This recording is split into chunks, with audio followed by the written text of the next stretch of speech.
wealthy man found himself mocked by a barely adult young woman. 아저씨 몇 살이에요? 어저께 돈 줬잖아. 몇 살인 나이가 없어요? 그냥 안 낳는 거야. 못 낳는 거예요? Gang, a retired assassin, was utterly at a loss. He was nowhere near equipped to deal with a teenage girl, especially after just injuring his back on a bottle opener while rescuing Yoon-ji. Little did he know that this very girl would soon drag him into a whirlwind of criminal chaos. Just a few days earlier, Gang had received a request from his wife. 애 좀 봐줘. 무슨 애? 이번에 제주도 여행 같이 간 언니 있지?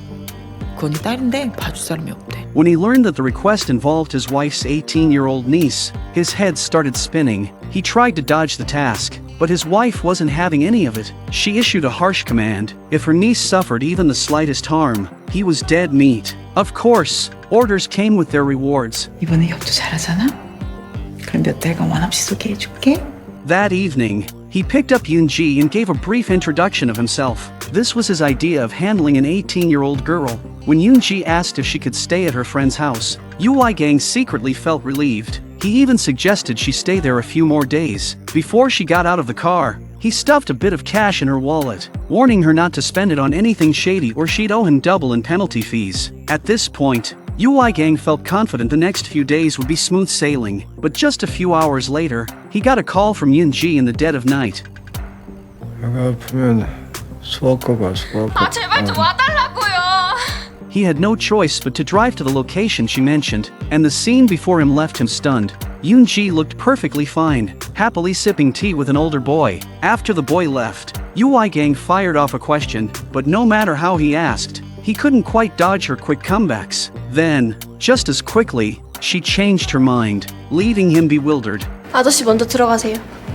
When it comes to 18-year-olds, you never know what's coming next. Sure enough, just as Gang hesitated before driving off, he saw Yoon-ji hop onto the back of yet another boy's motorcycle. Initially, Gang just wanted to drive home, but when he saw a young girl lying by the roadside, with passers-by casually snapping photos of her, a sense of responsibility hit him, especially after he received a check-in text from his wife. After a moment's hesitation, he glanced at the GPS tracker on his phone and went after her. As it turned out, he'd slipped both cash and a tracking chip into her wallet when he gave her the allowance. Meanwhile, Yoon-ji was indeed in trouble. She and her friend were being harassed by a delinquent girl pressuring them into something unsavory. 1시간 딱 눈 감고 있으면. Naturally, Yoon-ji refused, and right then, Gang arrived in time, determined to keep his promise to his wife that Yoon-ji wouldn't suffer a scratch. But Yoon-ji's senior had no such concerns. Brandishing a pocket knife, he approached Gang menacingly.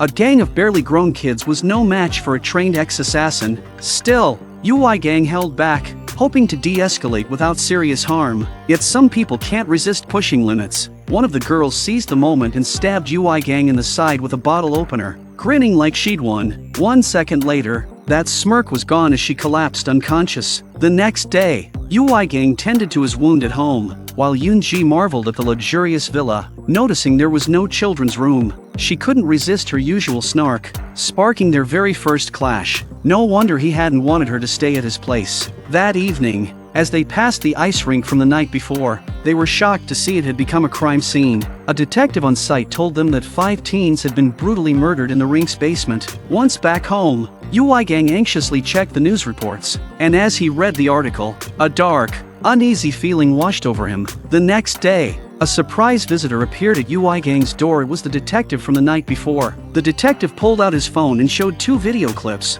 one capturing Gang passing by the crime scene and another of Yoon-ji riding on a scooter. To keep Yoon-ji out of the investigation, Gang played it smart, using his own front door security footage as an alibi. Realizing he'd been outmaneuvered, the detective understood he wouldn't get any useful evidence out of this seasoned pro. Switching topics to Yoon-ji, he tried to probe further, but Gang deflected every question until the detective, lacking evidence, finally had to leave. A homicide didn't faze Gang, a retired assassin, but for Yoon-ji, just barely an adult, the impact was heavy. Her troubled expression reminded Gang of something that happened years ago, when a young girl had hired him for a heartbreaking mission to end her own life. Just before dying, She had one request, a hug. As she gently tapped his hand, his thoughts were interrupted by a sudden call. Yoon-ji picked up, expecting to hear from her friend, but to her horror, it was the teenage gang leader on the other end. She boasted about killing the boys at the rink and demanded UI gang meet her in an hour, threatening to hand over a fingerprinted knife to the police if he refused. She shamelessly added that she'd spent all the money in Yoon-ji's wallet, unaware she'd tangled with the wrong man. Hearing the mention of Yoon-ji's wallet, UI gang calmly opened his arsenal, but he took only a GPS tracker. He handed Yoon-ji a wristband and set out. Following the GPS signal, UI gang tracked the gang to their hideout. Even the gang leader was stunned to see him so quickly. Confident in her backup, a hulking enforcer, she smirked, but her confidence was short-lived. 칼 가지고. 칼.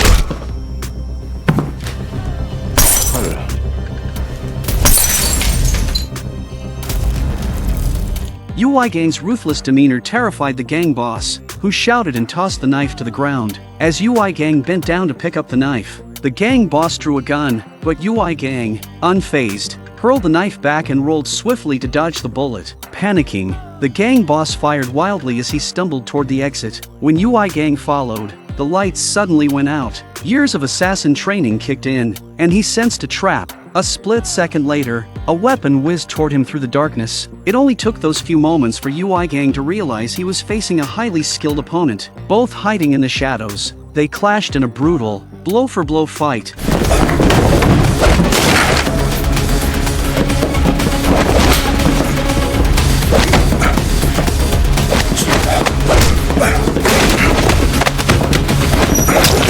This first encounter left UI gang with no desire to linger. Mounting a nearby motorcycle, he sped home without looking back. Arriving at the door, UI gang noticed a striking tire track and saw the broken security camera on the wall. The room was empty, with only scattered footprints left behind. It was clear Yoon-ji had been kidnapped. UI gang's mindset shifted entirely. What began as a simple plan to retrieve the knife was now a matter of revenge. Someone had dared to break into his home and take her. Filled with lethal intent, he grabbed a short-barreled weapon from his arsenal and tracked the GPS signal to a dingy motel. Cautiously, UI gang knocked on a car window in the lot. When there was no response, he followed with an elbow strike, setting off the car alarm and drawing the attention of the thugs inside. A thug opened the room door, and UI gang swiftly took him down. Inside the room, two teenage girls stared at him in shock. From a nearby room, he heard cries for help. Bursting through the door, he saw two men assaulting Yoon-ji's friend. He made quick work of them and demanded to know where Yoon-ji was, but the terrified girl couldn't answer. Suddenly,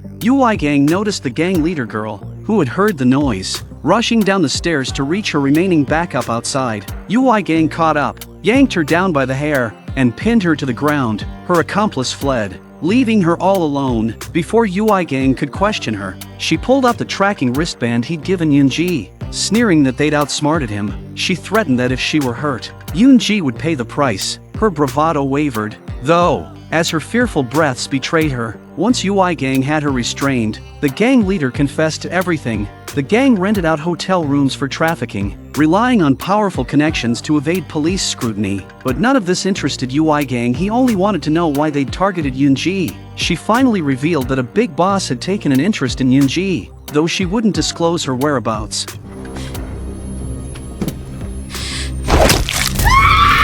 Eventually, UI gang's persuasion wore her down, and by the time the police arrived, she was unconscious from blood loss, her legs covered in knife wounds. Following her directions, UI gang made his way to a new address. As he entered, an axe flew toward him, barely missing, and conveniently becoming his weapon. Dispatching the attacker, UI gang encountered more thugs in the elevator, leading to a fierce, close-quarters fight.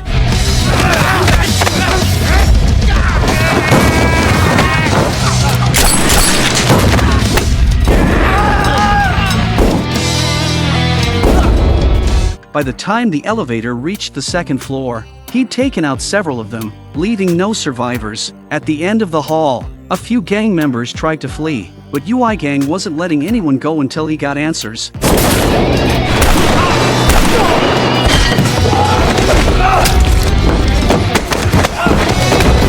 He quickly dispatched one thug after the other until finally, one provided information on Yoon-ji's location. Just then, a familiar figure emerged, someone UI Gang had fought before. Confident and smug, he declared that UI Gang wouldn't leave alive tonight. He revealed Yoon-ji's location, and then the final showdown began. UI Gang, however, wasn't interested in a prolonged fight. Instead, he quickly rigged a makeshift safety line, tied it around the blonde leader's waist, and jumped up the window, crashing onto a parked car below and landing safely. The force of the line sent the thug slamming into the wall. At that moment, the detective who had previously visited UI Gang's home appeared, gun raised, slowly advancing on him. UI Gang's next words completely turned the situation around. 나는 현행범이 아니라 목격자야.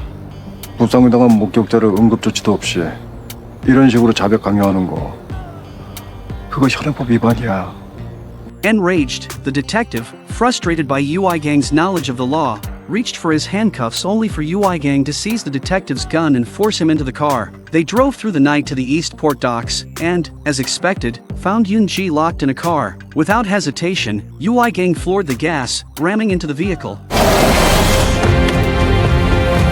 In a flash, he fired into the front seat, taking down the thugs and freeing Yoon-ji. Just as they climbed out the window, a yellow car tried to ram them, then reversed to make another attempt. This time, UI Gang dodged easily, kicking the driver out of the car and demanding the identity of the mastermind. The thug flashed him a gesture, sealing his fate. Since he refused to talk, UI Gang pulled out his phone and dialed a recent number. A second later, the detective's phone, in the passenger seat, started ringing. In that moment, UI Gang pieced everything together. This detective and the thug had been working together all along. UI Gang recalled the scene at the motel, where he'd noticed the gang leader's body. This detective had shown up suspiciously fast, clearly intent on cleaning up loose ends to keep her quiet. With the phone call and the motel's incinerator as clues, it was obvious the detective was part of the trafficking ring. Rather than turn him in, UI Gang made the detective an offer, join forces and name his price. But there was one condition: the detective had to reveal who was behind Yoon-ji's abduction. During the investigation, UI Gang visited a shooting range not to practice, but for a business transaction.